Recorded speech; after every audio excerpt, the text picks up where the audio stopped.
everybody. So we're going to try something new this year. As you know, we are doing F1 and IndyCar coverage. So for our IndyCar coverage, we decided to give you the tidbits, but the good bits. And in inspiration, kind of took it from the Firestone Fast Six. Well, we're going to give you the one-stop Fast Six. The hot takes that we have, and it'll be 6 points of every race. And we're going to get into it right about now.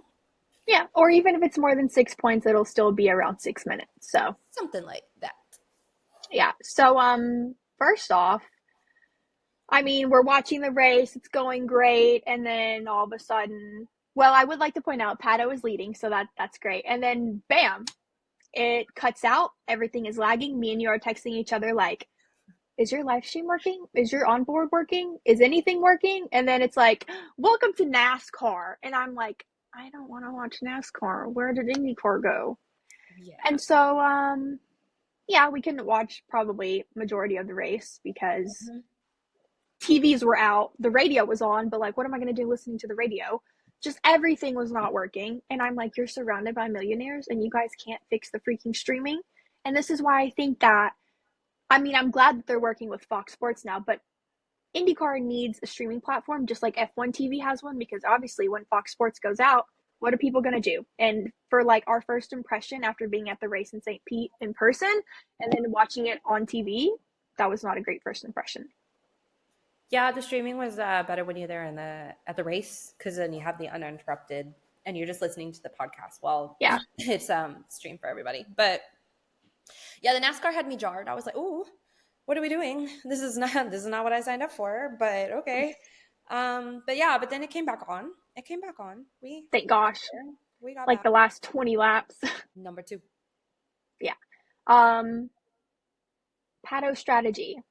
Yeah. It was going well, and then it wasn't. Pato was going really, really, really strong, but I knew that track temp was going to eat up his tires so quickly.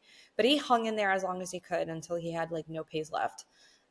He fought for it. It just hurt. It hurt me. I mean, I was hurt twice in one day. Okay, IndyCar hurt me at 2 a.m, and then. Did I say IndyCar?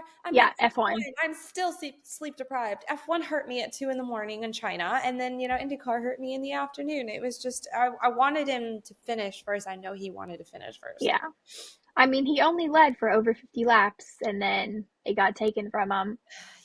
Yeah. I really wanted that McLaren 1-2 just for both F1 and IndyCar this weekend, but yeah, 2-3 is fine. It's the best you can do if not a 1-2. It's podium. But some really good racing that we saw, though, was between Christian Lundgaard and Alex Palou.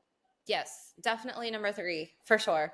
Oh, that was amazing racing. I was like, ooh, you guys, those were so many there was a couple turns that had me. Yeah, they were just trading places, going on the inside, going on the outside, going on the inside, going on the outside. My dad was like, that's some good racing. And I was like, right? That's some really good racing. He's so cute. I love him. Yeah. He's totally about to be a racing stan. Oh, yeah. Our biggest fan. Papa Moore. But yeah, then, towards the end, Palou finally got past Lundgaard and the gap was too big and he was on fire, trying to chase down Pato, and he did.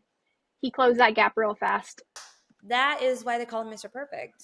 Homeboy found his racecraft and he stuck to it. Another Sunday, another Alex Palou win. I had a hot take on my threads that was like, if Max Verstappen is, obviously the Max Verstappen of F1, then I think that Alex Palou is like the Max Verstappen of IndyCar. And I feel like when Pato saw Alex Palou in his back, like in his mirror, I feel like that's how it feels for Lando to see Max in his back mirror. Or like in the mirror, like behind him, I'm like, yeah, kinda. Really? It's a stretch, but like that's a stretch. Like you get it. There is no other Max Verstappen or anything like it because he's literally a car. But like Alex is, he's top notch. Mm-hmm. I'd say. And then someone else who did some really good racing was Will Powers. What did he do? Moved up like 14 places on the grid. Like he drove his butt off compared to St. Pete, where he ran right into Nolan Siegel. Yeah. No. And then now he drove great. Thermal was talking to him. It was really, that was his track. It was good. Yeah, I was kind of shocked though. I mean, he just kept on moving and moving and moving. I mean, never I drove know. power, never put him out, but like, wow.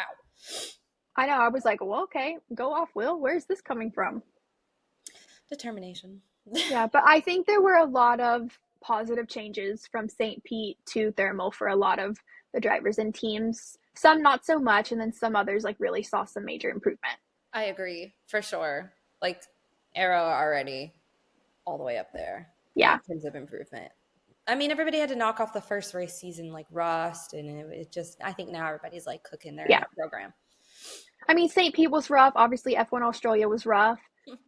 It gets better as the season goes on. But anyways, yeah, pretty much just sum up our 6 minutes of IndyCar talk, kind of like what me and you were saying earlier, like being at the race and meeting all the drivers and the teams in person and then watching them on TV. To my dad, I was like, I met him. I met him. I got a selfie with him. I interviewed him. Yay, like go Marcus, because I met you. I interviewed you. Like go Pato, go everyone that I got a selfie with. Yeah, I do like being able to cheer for somebody I've, had words with. So Yeah, I mean, it just makes it more personal. it does. It makes watching it so much more fun because now it's not a driver that you know of, but actually a driver that you know, not like no, but you know better because you've Right. met them. Like I The ride hard connection for has my been made. homies. Yeah, I ride hard for my homies. We will see you for the next IndyCar race.